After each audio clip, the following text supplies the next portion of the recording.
Coulrophobia. The extreme or irrational fear of clowns.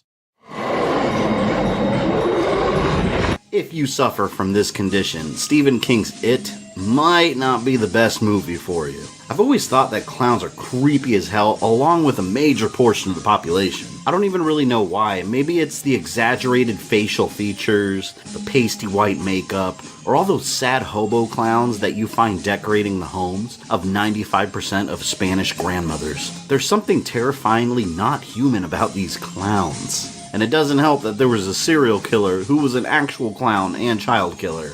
And 1988's Killer Clowns from Outer Space, which was actually my first movie review on this channel. If you want to check that out, you can go ahead and click this link right above. But 1990's It took the fear of clowns to the max. And some researchers even believe that this clown phobia increased after the 90s because of this movie. Just like Jaws made people afraid to go in the water, and Freddy made people fear going to sleep, it taught kids that clowns literally eat children.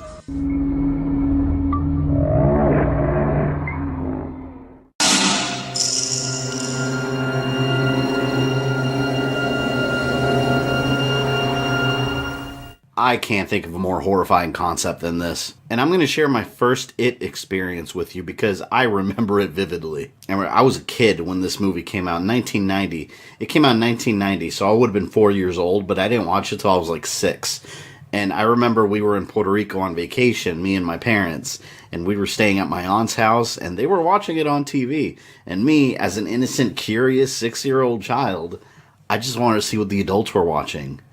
And I remember my aunt had this big staircase that would come down, and at the bottom, when you turn the corner, the living room and the TV is right there. So I would go to the bottom of the stairs and just peek my eye around the corner and watch. And I just couldn't take my eyes off it. My mother kept telling me to go back to bed, and I would just keep sneaking down. And then, yeah, I saw this. See you in your dreams. Oh, come back anytime. Bring your friends.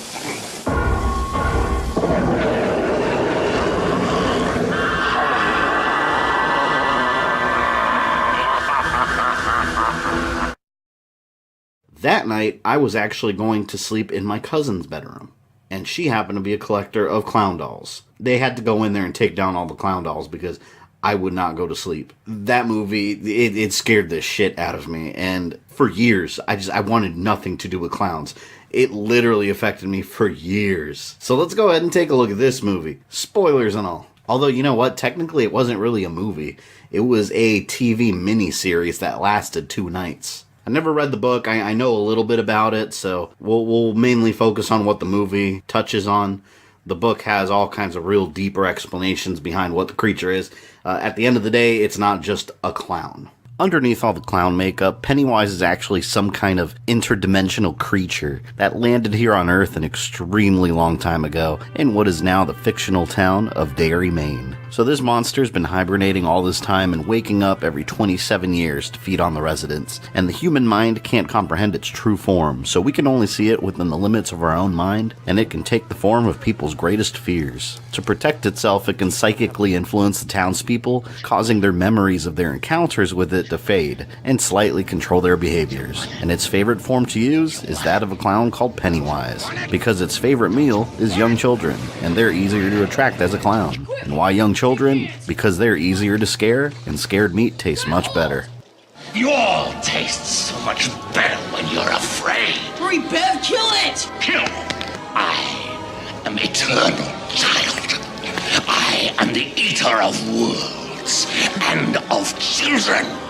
Right when this movie starts, it pulls no punches. A little girl is innocently playing outside, minding her own business, when Pennywise appears in terrifying fashion, and nothing good comes of it.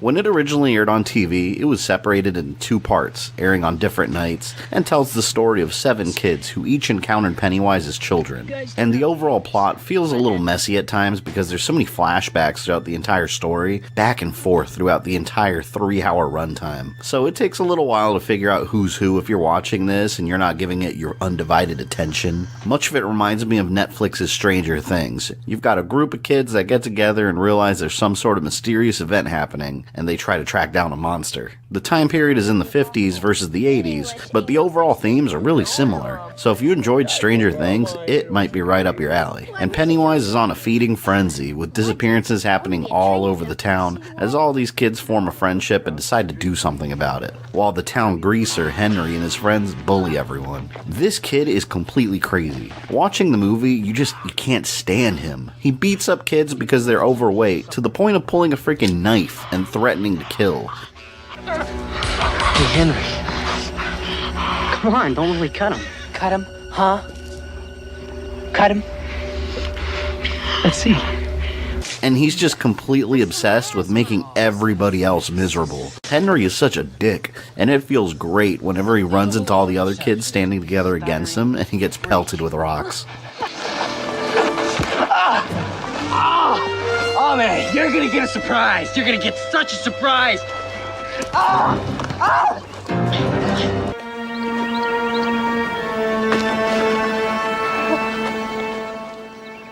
I'll kill you all. I'll kill you all. The group of kids bond over their experiences running into Pennywise and the bullies and call themselves the Losers Club, spending the summer together while Pennywise messes with them in horrifying ways to increase their fear levels and make them taste better when he decides to gobble them up.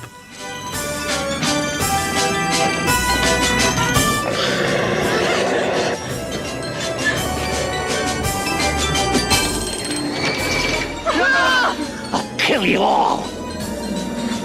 I'll drive you crazy and I'll kill you all! I'm every nightmare you ever had. I am your worst dream come true. I'm everything you ever were afraid of.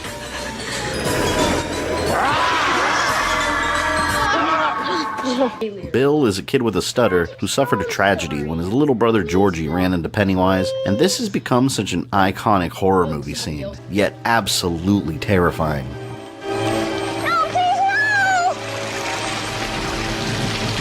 Hi, Georgie. Aren't you going to say hello? Don't you want a balloon? I'm not supposed to take stuff from strangers. I, Georgie, am Pennywise the Dancing Clown. You are Georgie. So now we know each other. My goat! Exactly. Go on, kiddo. Take it. And there's cotton candy and rides and all sorts of surprises down here. And balloons, too. Do they float? Oh, yes.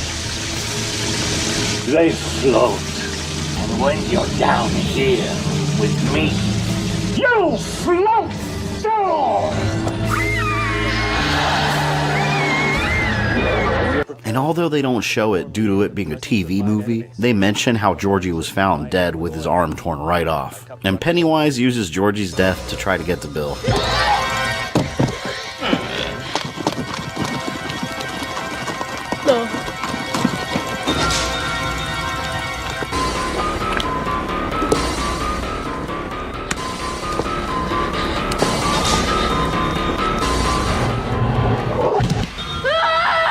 And as a grown-up, Bill is an accomplished horror novel author. I'm pretty sure this was Stephen King's attempt to write himself into the movie as a character. It couldn't be any more obvious. Eddie is the small, fragile kid in the group who's convinced that he's suffering from asthma, even though he's really not. His mom is just so overbearing and overprotective that this kid believes he's constantly sick when there's actually nothing wrong with him. And when she finds out he's been hanging around a bunch of other dirty kids, she will not have it.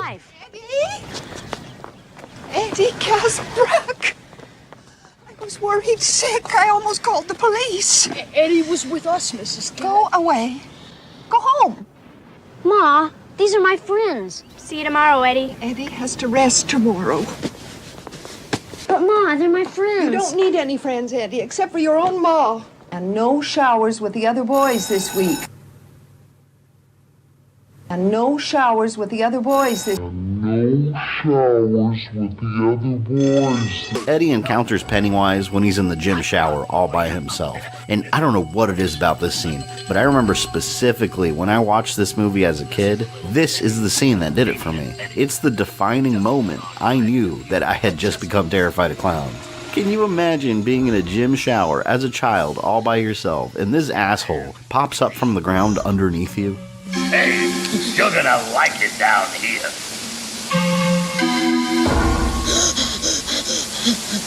Won't do any good to run, girly boy. Oh, come back anytime. Bring your friends.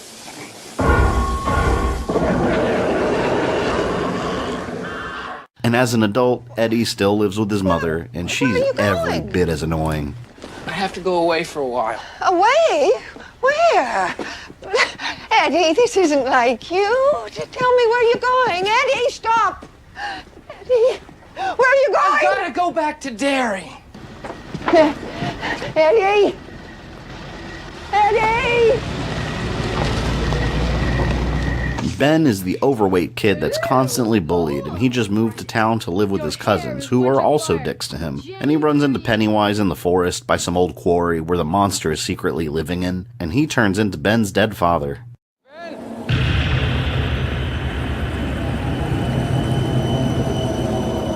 Daddy? That's my home now, son. You want a balloon, Ben? They float. They all float. Come here, son. You'll like it down there.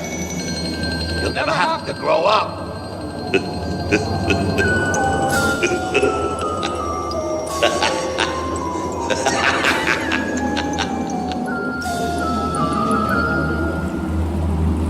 Ben grows up to be a rich architect, and as a child, he had a huge crush on Beverly, the girl of the group, who lives with her abusive father. I worry a lot. Daddy, please. Not even 12 and already running with some boy. Let me alone. You just let me alone. Come here!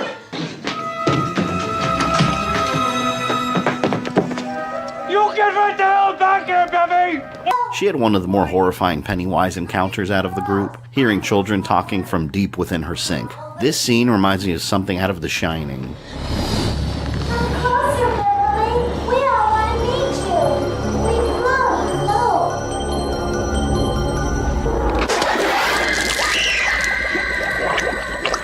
And of course, her father can't see anything, so she thinks she's going crazy. She grows up to be a successful businesswoman, but she ends up with some guy that's a woman beater. And when she mentions she's going back to her hometown, he responds with this. Forgotten your lessons, Bevy. Too long since last time. Put that thing down. Damn, he just went from 0 to 100 within a split second. Full of rage, she starts throwing everything she can at him, and he gets taken out by a small plastic jar.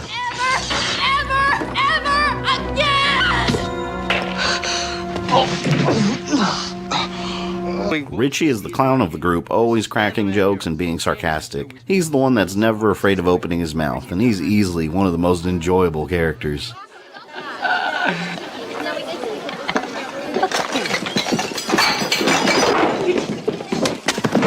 Hey, way to go, Banana Heels. And his Pennywise encounter wasn't scary at all, and was actually a little bit silly. He wanders away by himself at school, and he runs into a werewolf. This is something right out of a Goosebumps book. I mean, come on, that's elementary school horror. And why a werewolf, you ask? Well, they went to the theater earlier and watched I Was a Teenage Werewolf, where they also dropped soda on Asshole Henry. If I were you guys, I wouldn't pay to see a monster movie. I'd just stay home and look in the mirror.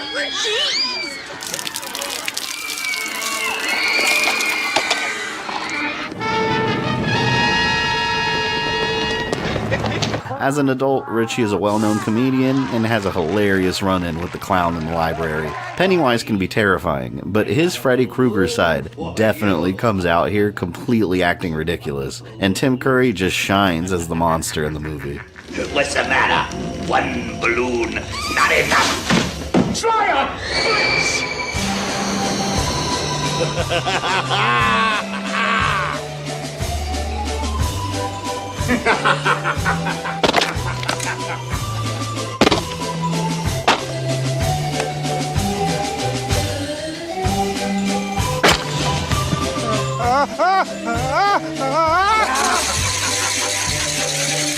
Mike Hanlon, if you see... Excuse me, sir.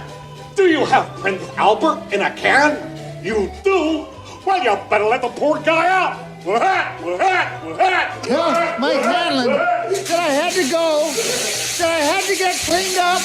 Alex! Richie's best friend is Stan, and I feel so bad for this kid. He had the most terrifying face-to-face with Pennywise, which we'll get to soon, but the first time he met him, he wandered into an abandoned house, got locked inside, and a mummy clown thing just comes towards him as he struggles to get out. As a grown man watching this movie, that might not seem so scary, but go back into your 10 or 11-year-old body and put yourself in that situation. Fuck that. The last kid we have left to talk about is Mike, who was also getting bullied by a clearly racist Henry, and met up with the other kids running away from the greasers. And he has all this knowledge about the town's history, realizing that something is going on that's much deeper than the adults of the town can see. Here he is again. The same man. It's not a man. It.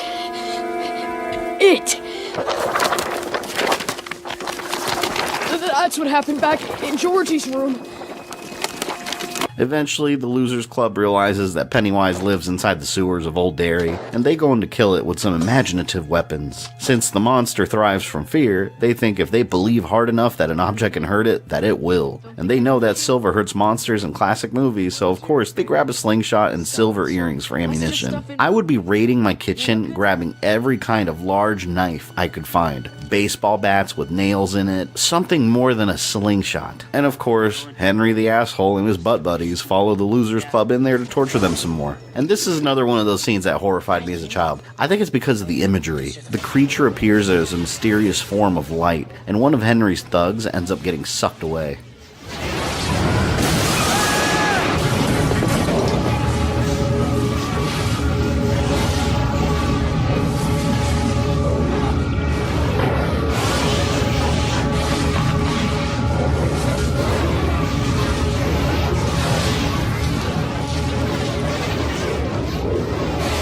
That's horrifying, and Henry looks at the light and gets gray hair for some reason, losing his mind completely and ending up at a mental hospital because of it. The Losers Club finds Pennywise and he tries to scare them each with their greatest fears, but standing together they resist until poor Stan literally gets picked up and dragged away by the demented clown.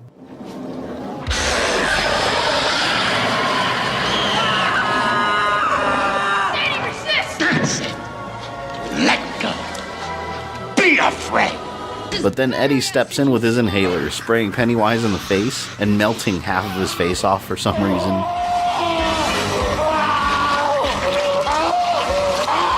And Beth uses her amazing skills to shoot the silver piece with her slingshot, and it punches a hole in his head, which makes it look like he has a flashlight on top of his head. It looks kind of stupid. And it looks completely fake when he escapes, but it's a 1990 TV movie, so I'll give it a pass there.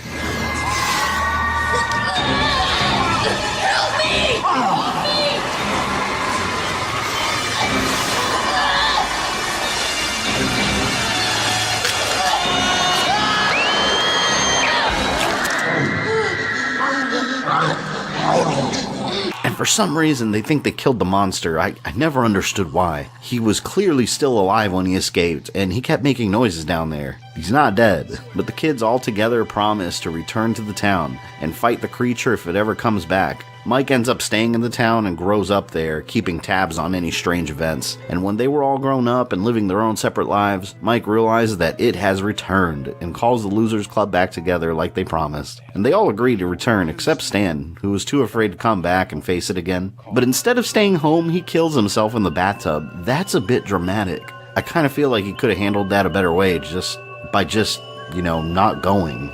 But to each his own.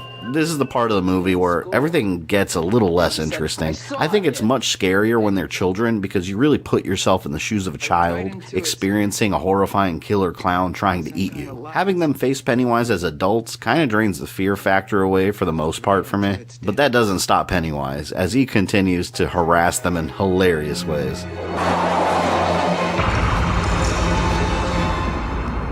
Take your pick, Billy boy. Souls, except for the one on the end. That's already taken. Beep, beep.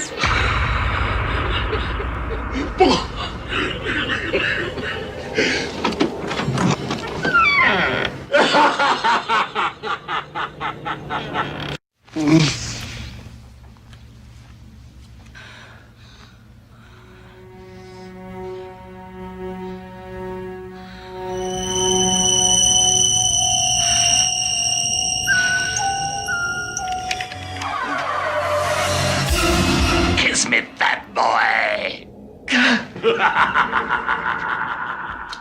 Most of the time their adults is spent reminiscing and remembering the good old days when they were being hunted down as a monster's dinner. But Pennywise knows the Losers Club is coming after him again, so he reaches out to Henry, who's now insane, and convinces him to go after them. And Henry decides to escape the asylum, and I don't know what the hell I saw in this scene, but I mean, there's no explaining it, just look at this.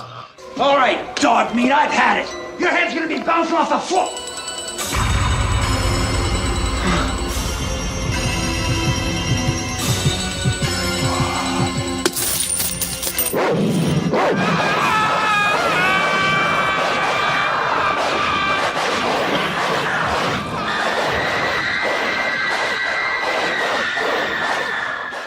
But after he escapes, all he manages to do is wound Mike, and he gets killed, so it was all fairly pointless. Why is it so mean? And that is some Oscar award-winning acting right there. In the hospital, Mike reveals that he went back to its lair and found the 2 pieces of silver they had as children. So now they have their ultimate weapon against the monster back. They are grown-ass adults now. Why would you not just go down to your local gun shop, buy a couple of machine guns, and go to town on the creature? It makes no sense. They know exactly where it lives. But once again, they all track down Pennywise to his lair, and he uses Georgie to harass Bill some more. And then its final form is revealed, as best as we can perceive it. Oh my god. You know what? It looks like crap from a character design point of view. It's just a big alien spider thing. But for a TV movie budget, this monster is pretty impressive, staying away from the extremely shitty CG of the time and sticking with animatronics. As expected, the Slingshot does nothing to it this time, and he turns on some lights underneath its belly, and they get stuck staring at it like a group of idiots. And poor Eddie with his inhaler spray. This is battery acid. Now you disappear.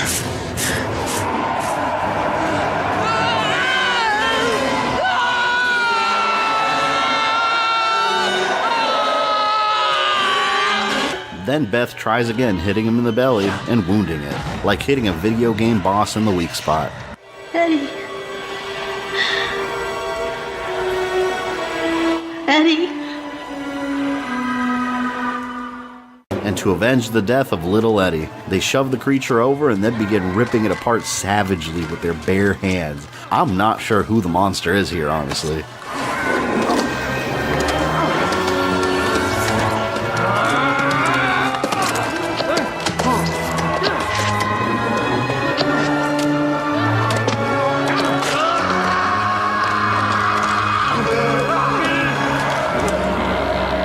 That's all they had to do? Why didn't they do that forever ago instead of wasting so much time with little pieces of silver and slingshots? After killing the creature, all the people it had webbed up in its lair are let loose, and the Losers Club saved the day. And we get treated to a montage of them living their lives happily ever after. I actually went back and decided to watch this movie before the new one came out, just as a refresher. And I picked it up on Amazon on Blu-ray for like $9, so it's dirt cheap. And I remember how much it terrified me as a kid. And watching it over again now as a full-grown adult, the movie itself, I don't feel really it doesn't hold up well. It's 3 hours long and some parts do drag. But I mean, if you've got a clown phobia, none of that matters because this movie will scare you. If you haven't seen it yet, I do recommend you check it out just to satisfy your curiosity, and then go watch the new one and compare all the differences. I actually just saw the new one the other day, and it was really good. I didn't think it was very scary either, but it was really good. But I hope you all enjoyed the beginning of Horror Month here on GamerThumbTV.